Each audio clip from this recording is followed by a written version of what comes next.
আনুগত্য জানিয়ে সিদ্ধান্ত নিতে হবে।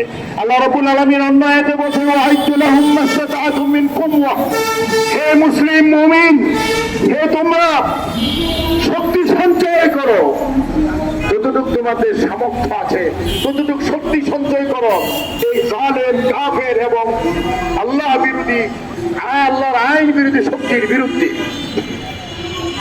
আল্লাহ রাব্বুল আলামিন বলেছেন তোমাদের যতটুকু সম্ভব ততটুকু শক্তি সঞ্চয় করো।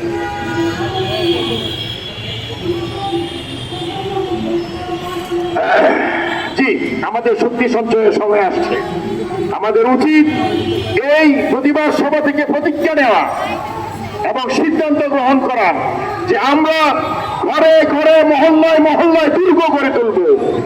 আমরা নিজের ব্যক্তি থেকে শুরু করে সামাজিক পর্যায়ে আমরা প্রস্তুত হব প্রত্যেক জালেমকে প্রতিরোধ এবং প্রতিঘাত করার জন্য।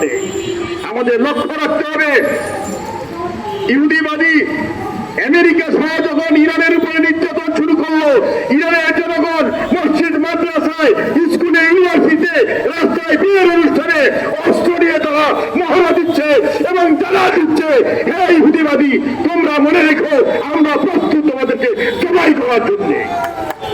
আজকে সময় এসেছে বাংলাদেশের প্রত্যেক মুসলমানকে প্রত্যেক সত্যবাদী মানুষকে মুখে দাঁড়াতে হবে, দুর্গ করে তুলতে হবে এবং বাংলাদেশ সরকারকে সহযোগিতার জন্য আমাদের যুদ্ধের প্রস্তুতি দিতে হবে।